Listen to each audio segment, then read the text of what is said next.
Number 307 of the Beyond Social Media Show, the podcast for all of you marketing, advertising, public relations, and communications professionals. You can find us by searching for Beyond Social Media Show. We're recording live on YouTube on May 10, 2010. A lot of things to talk about this week, as we do every week, including Twitter moderates, new Twitter features, podcast analytics, web vitals, Facebook oversight, Ryan Reynolds slides, Wendy's scavenger hunt, Progressive works from home, Upload debuts, Copy and Paste IRL, Kimmel screw up, GoDaddy hacked, Axl Rose trends, and YouTube engagement benchmark statistics you'll want to wait for till the end. But we kick off with the best story of the week. And BL, you have that honor, of course. What is the best story of the week?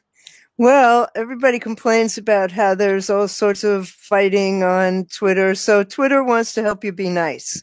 And they're experimenting with a new moderation tool that will warn users before they post replies that contain what the company calls harmful language, whatever that means. So their support post says, when things get heated, you may say things you didn't mean. To let you rethink a reply, we're running a limited experiment on iOS only with a prompt that gives you the option to revise your reply before it's published if it uses language that could be harmful. It's not abundantly clear what they consider harmful, but, you know, it's kind of funny. It's a good idea. It's a really good idea. Think before you tweet. It's not a bad idea at all. Think before you tweet. Yeah, that'll be a miracle, won't it? Well, that's in the wild right now. I came across, so I had this week got a survey, Twitter customer survey request thing. So I always, when I get those, I always do them because I want to see what they're asking customers and see what they're thinking. So I went through it. And in it, they asked me to my opinion on possible new Twitter features. And so they've got a redesigned profile for your Twitter account. And they're doing a comparison and asking what you thought of these different features. So some of them they have for a company in particular. So this would be a profile for a company as opposed to an individual. They list like the type of a company it is. So in their example, it's a pet store, shopping, retail. They have a verified badge. So like journalists can have the check mark, and this would be a verified badge for a company. They have an expanded about section. So instead of listing like where you can put in your location, you have New York City. I have Chaska and Minneapolis, and everyone knows where that is. Exactly.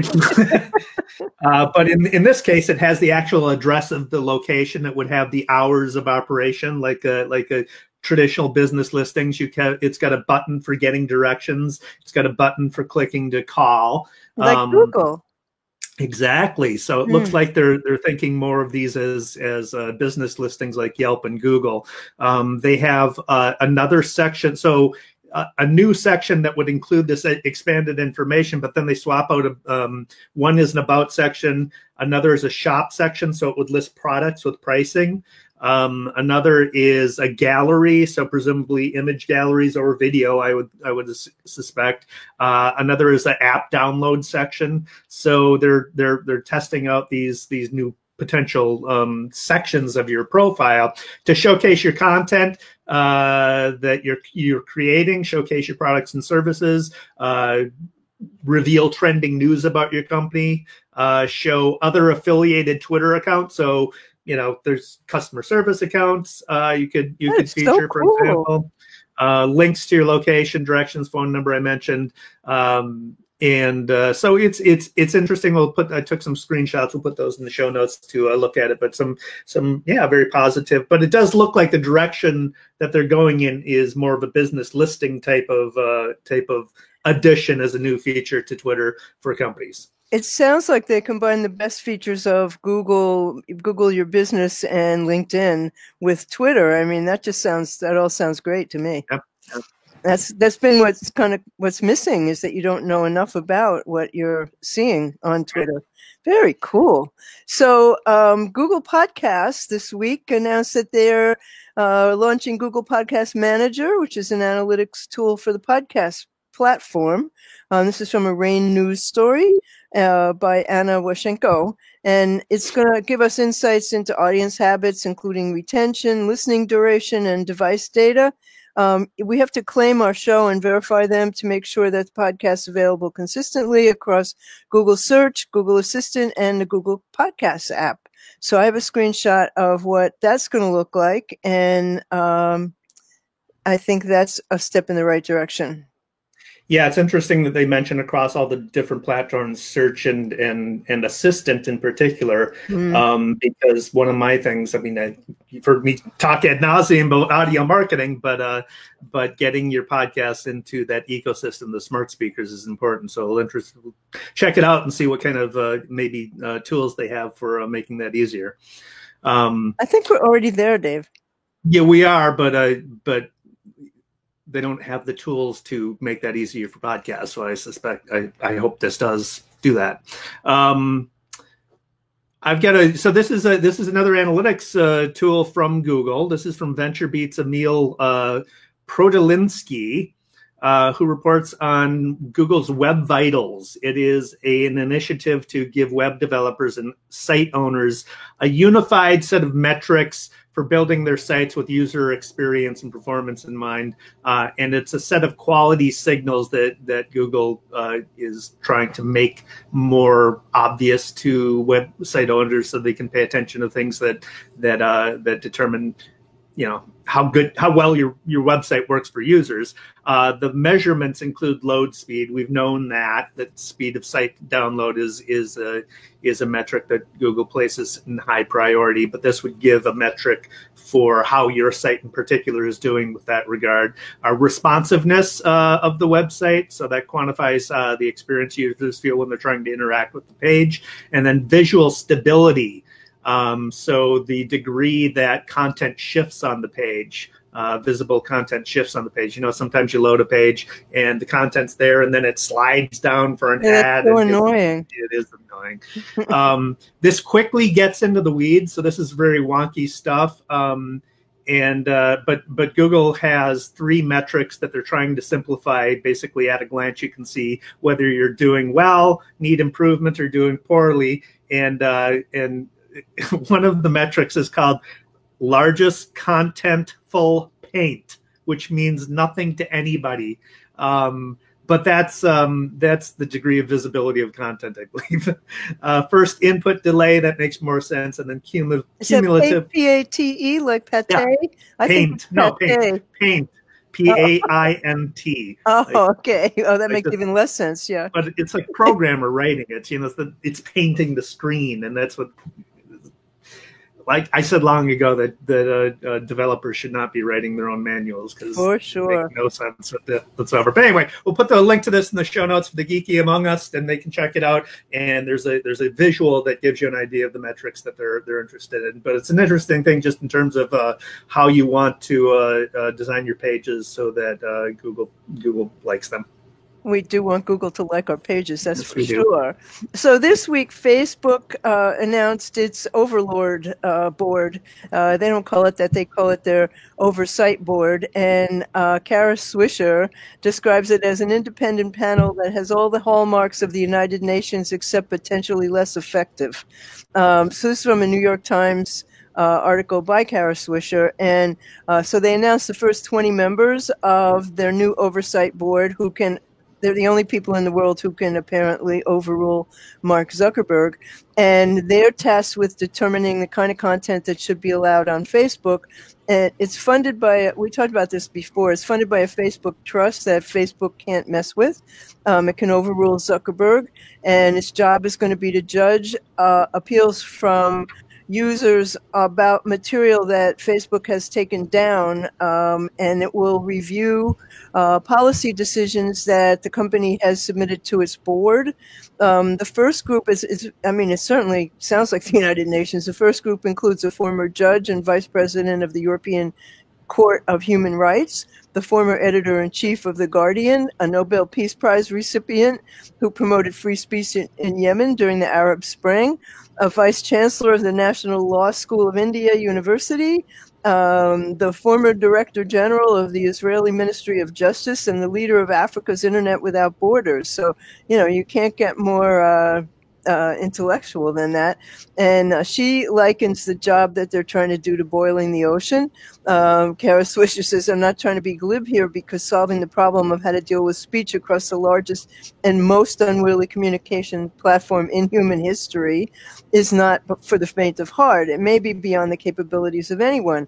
I'm not sure that any deliberative body would be capable of doing so, given that Facebook and its founder and chief executive, Mark Zuckerberg, have purposefully created a system that is ungovernable. And I think she really nails it in that paragraph. But we'll see. I mean, I haven't had any issues with content on Facebook because I don't spend much time there, but a lot of people complain about it.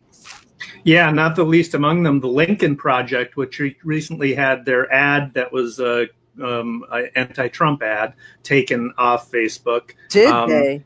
For apparently false content. There's nothing false about the ad at all. There sure isn't. Yeah. So yeah, there's. Well, they're anyway. Supporters of the current administration at Facebook. Putting the thumb on the scale a little bit there. One of the reasons I don't spend my time there anymore. Yeah. So this is, I got a couple of two commercials in the COVID-19 era, more examples of how people are dealing with not having high production value advertising. This is the first one from Fast Company's Jeff Beer, who reports on Ryan Reynolds, the actor Ryan Reynolds, who is a spokesperson or apparently has a financial interest in Mint Mobile. But he starts out this commercial it's Ryan Reynolds saying, we had this epic commercial that we were shooting and then COVID came along and now we can't do that. So I'm going to take you through some PowerPoint slides. Oh, stop. And it's him in front of his desk and you see the screenshot of his desk as he opens his PowerPoint slides and he walks you through a PowerPoint deck presentation as a pitch for this company. And it's very funny because he's got these kind of Deadpool asides as he's going through the slides. So we'll put that in the show notes. It's a actually very cute and clever commercial. And then Progressive Insurance, of course, has great ads, and their Flo and Jamie characters are added again.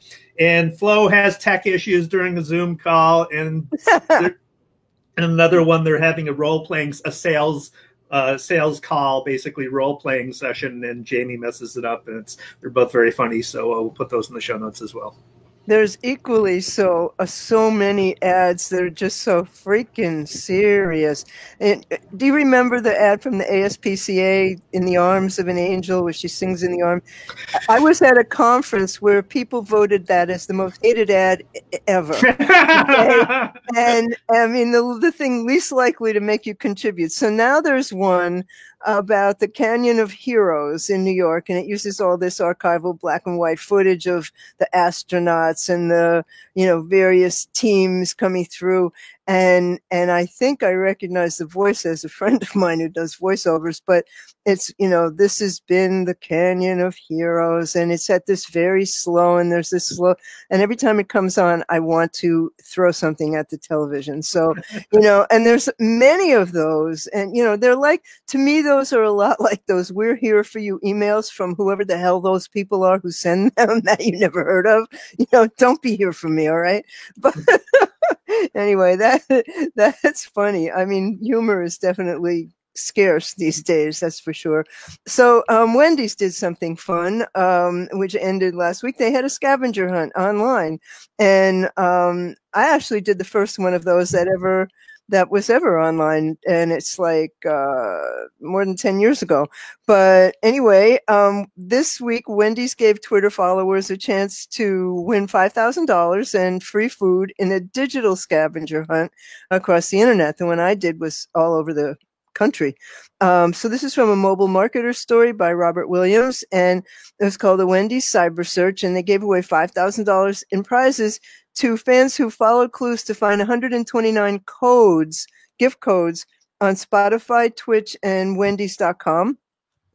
every day last week. The account shared hints on Twitter on how to find the codes, and they could be redeemed for gift cards. So, and it was complicated. You had a text direct message them, and after you found them, and you had to be the first one. So after you tracked down the codes, you texted them, and then you got, a chance to win. And the card value rose every day from the kickoff at $10 to the final day when there was one for $1,000. And it was basically aimed at connecting with younger customers who are heavy users of social media and who also eat the most fast food. So about 45% of fast food customers are between the ages of 20 and 39, compared with only 38% of people 40 to 59 and 24% of folks 60 and up, according to a study by the National Center for Health Statistics. 73% of U.S. Twitter users are 18 to 49, compared with 54% of the general population in the age group. That's from Pew Research. So the younger audience makes Twitter more significant to brands like Wendy's that wants to reach millennials and Generation Z. It was real cool the way they did it. So where were the codes hidden? They had hints to where they were on Twitter, and then they were in locations on Twitch, on Twitter, and on their website, and you had to find them. They were within these complicated looking pictures. I don't know how anybody found them. It was very unclear to me. All right. Well, that sounds like fun. Yeah, that's my good news. This is a fun one, and I love this because it goes way back to my college days. My writing teacher, Chuck Akama at Coe College in Cedar Rapids, Iowa, would always talk about how we'll eventually be able to upload our personality to the internet. And everybody thought he was crazy. It's like, that's stupid. But, we're almost there. This Amazon has a new show called Upload, which is basically that. It's a science fiction comedy, I would call it. The creator is Greg Daniels. This is from a Fast Company story by Joe Berkowitz.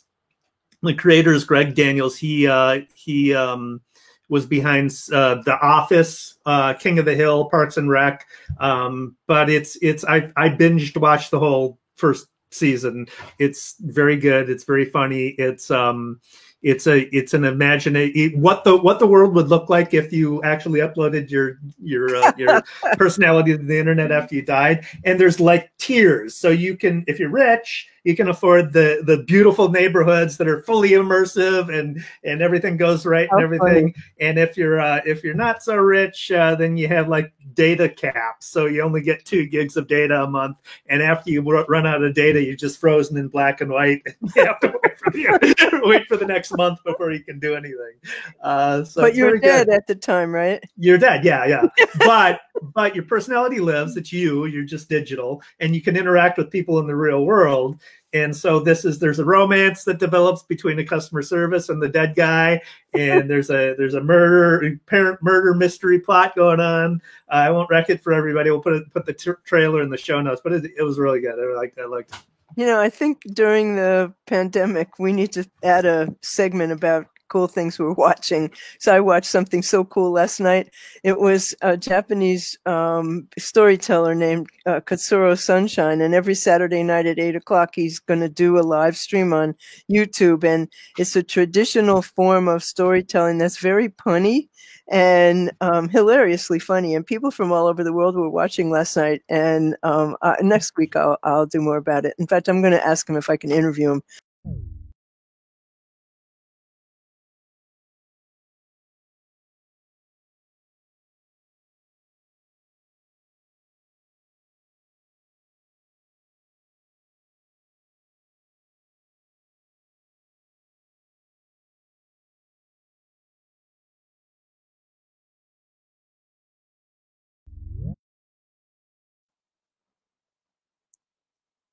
Augmented reality app that you can grab visuals from. You use this app on your phone, and you can grab visuals from the real world and paste them in a digital document.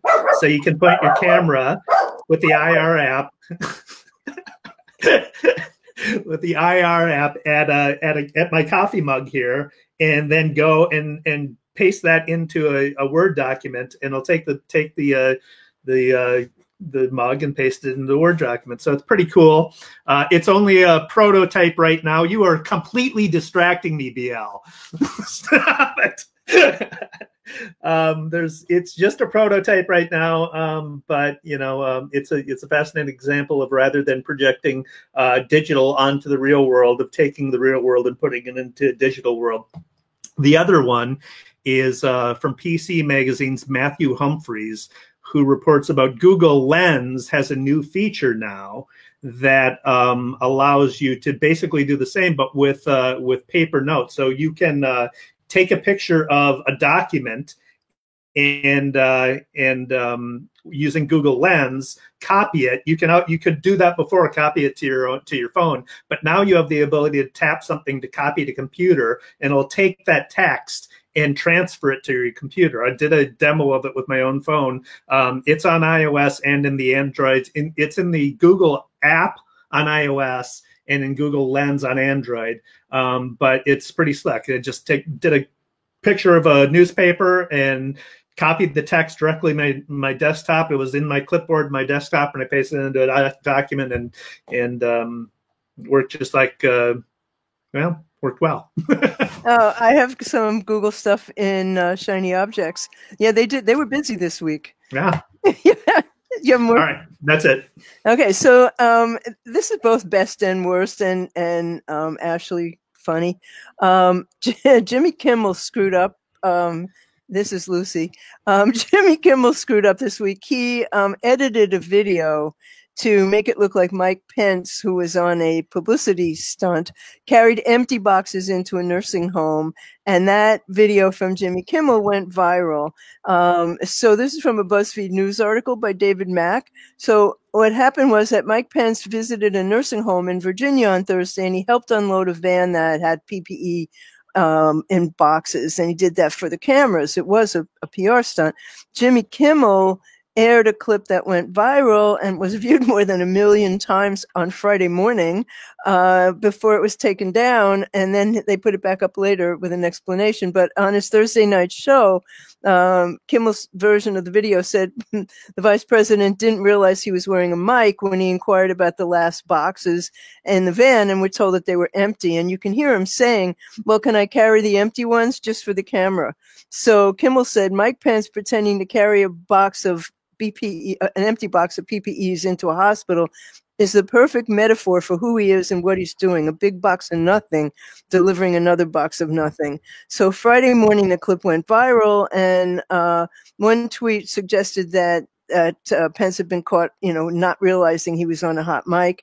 And so it was shared tens of thousands of times. And then this big brouhaha followed, and several hours later, first Kimmel took it down, and then they put it back up, and he said it would appear that a VP was joking about carrying empty boxes for a staged publicity hunt. The full video reveals that he was carrying full boxes for a staged publicity hunt. My apologies. I know how dearly this administration values the truth. There you go. It was good and bad, 'cause he was right, but he was wrong. This is just all bad. This is from WordFence's Chloe Chamberlain, who they sent out. WordFence is a security. If you're not using it, I highly recommend it. It tells you basically when you're getting attacked, it protects you against significant numbers of attacks. So good plugin. But they also have a newsletter. They send out alerts whenever there's a major security breach of some kind regarding WordPress. And most recent one was GoDaddy getting hacked. 28,000 GoDaddy hosting accounts were compromised. On May 4, GoDaddy announced it.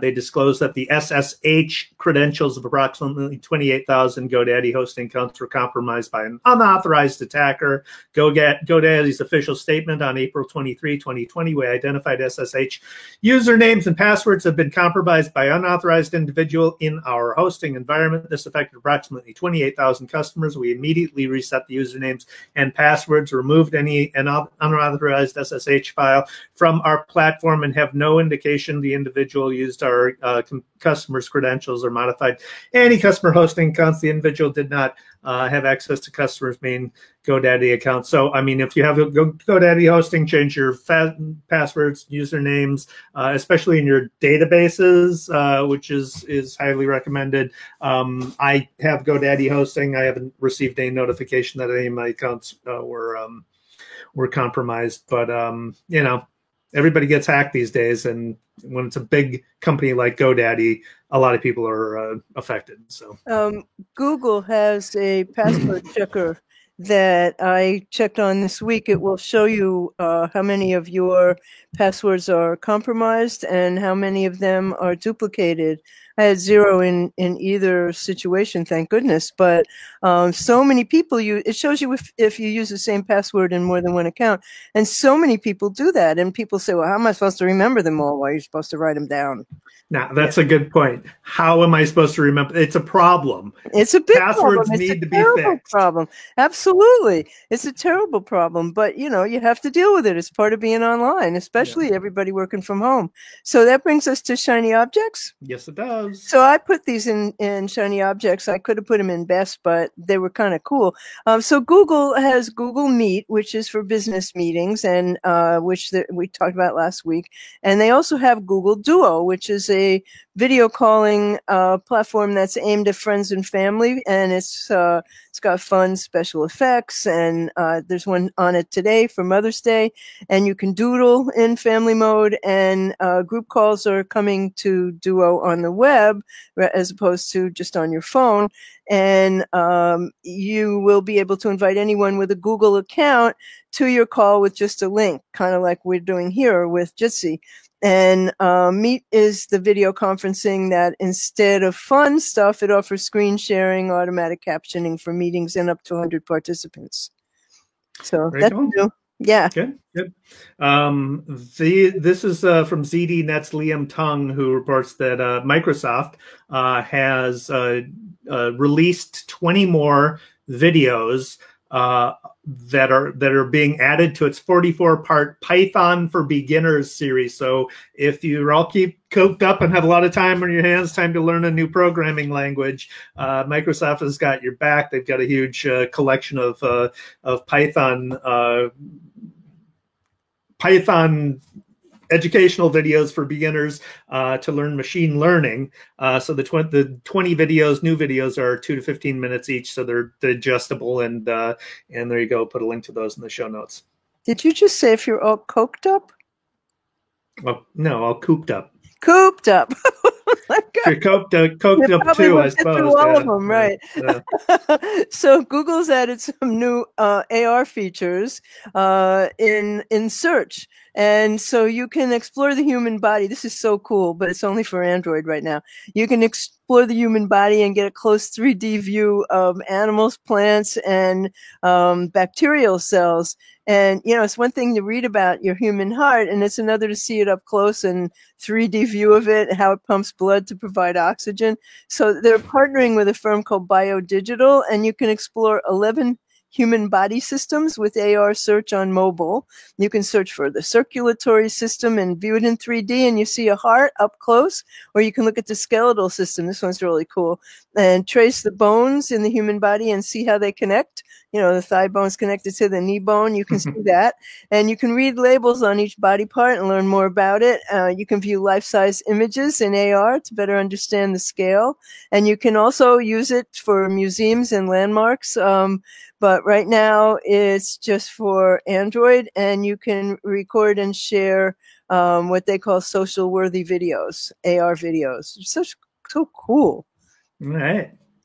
That's it for me. I've got a resource here for a project thing. I wrote a blog post listing the top 19 social media blogs. So it's the social media blogs with their accompanying social media accounts too. So if they've got Twitter, Facebook, LinkedIn, etc., all those collected together on one page. I'll put a link to that in the show notes for people to use as a resource. Okay, are we on it? Of course we are. What do you think? Well, I hope so. So I have a project this week. I graduated from Fast Track New Venture for the Female Entrepreneur. A course I've been taking for the last, we couldn't figure out if it was 5 or 6 weeks. Every day is so the same. But I'm working on scaling up my Funwalkers license plates for mobility devices to appeal to institutions and healthcare facilities. It was a 5-week free course presented by New York City and the Kaufman Foundation, and it was designed to help aspiring entrepreneurs elevate and refine their business concepts, including all the steps necessary to launch. And every week we had somebody come in and talk about intellectual property. We had an accountant come. They talked for 3 weeks about finances. It was really hard to stay awake for those. And then there's, so now that we have graduated, there's a next level course that we can take. And also several of us are turning it into a mastermind group, and we will stay together to keep each other accountable and make sure we're doing our next steps. So that was a really interesting and difficult experience. But thank you, New York City.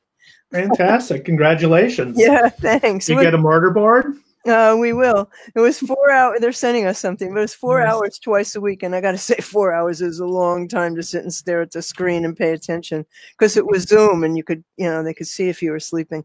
So accountability built in. Nice. Yeah. So this one could have been in good, and really this is another one that it's good and bad. Axl Rose totally trashed Steve Mnuchin, and Axl Rose has more than 1 million followers, and he doesn't usually share his thoughts. He usually retweets stuff other people did, and so Guns N' Roses made the news this week when a brave soul blasted "Live and Let Die" on the loudspeaker at the mask plant that Trump and Pence went to, not wearing masks. But Axl Rose, he was inspired by a television appearance in which Stephen Mnuchin said, well, people aren't going to travel long distance, but this would be a great time to travel around the United States. What? So in the midst of a pandemic. So Axl Rose wrote on Twitter, well, he said, it's official. Anyone who may have previously thought of Steve Mnuchin, he's officially an asshole. So who knows why, but Mnuchin tweeted back. And he said, what have you done for the country lately? And he put a little flag emoji in there. The problem was, it wasn't the American flag, it was the Liberian flag. And okay, on his defense, they kind of look alike. But apparently someone realized that. They took it down, they retweeted it with the right flag. But of course, what goes online stays online, and it was noticed and retweeted thousands and thousands of times, and people commented on and had a great time, mocking him. So one of the people who noticed it, or to whom it was pointed out, was Axl Rose. And he wrote, my bad, I didn't get, we're hoping to emulate Liberia's economic model. But on the real, really, unlike this administration, I'm not responsible for 70 plus deaths. And unlike you, I don't hold a federal government position of responsibility to the American people and go on television telling them to travel the U.S. during a pandemic. And of course, that went viral too. So thanks, Axl Rose. I'll take Axl Rose over Ted Nugent any day. Oh, please. So, let's wrap this up. It's a YouTube engagement benchmark. So these are some interesting numbers based on analysis of 104,000 plus YouTube accounts and 116 million total videos.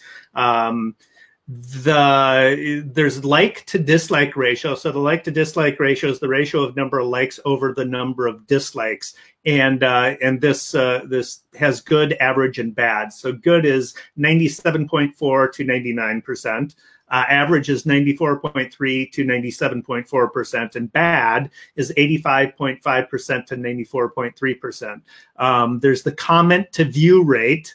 So that's the percentage of users who have watched a video who commented on the video. And that is 0.04 to 0.16% is good. 0.01 to 0.04 is average. and 0 to 0.01 is bad. There's a like to view rate, which is the percentage of users who have viewed the video who liked the video. And that's 3.72 to 8.47% is good. 1.49 to 3.72% is average, and 0.48 to 1.49 is bad. We'll put these in the show notes so people can check them out. It's the first time I've seen benchmark data like this for engagement on YouTube videos, so I thought I'd include it. That's interesting, definitely. And the one that I was on last night, he I don't know how he did this, but he put the comments on screen and interacted with us while he was doing the live stream, which was kind of cool. Right. So that brings us to the end of episode 307 of the Beyond Social Media Show. We've been doing this since 2013, Dave. So you find us by searching the Beyond Social Media Show.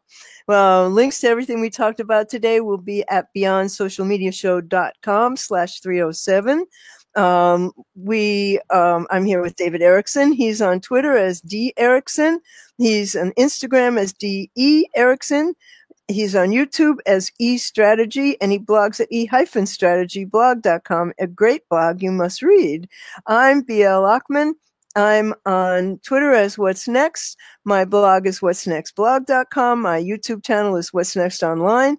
My website, blochman.com. And my puppy, who you met here today, is on Instagram as Lucy the Rescue Puppy. So you can subscribe to us on Google Podcasts, Apple Podcasts, Spotify, Stitcher, iHeartRadio. We're everywhere you are. Anywhere you're downloading podcasts, we're there. Please subscribe and comment. Thanks. Thanks for watching.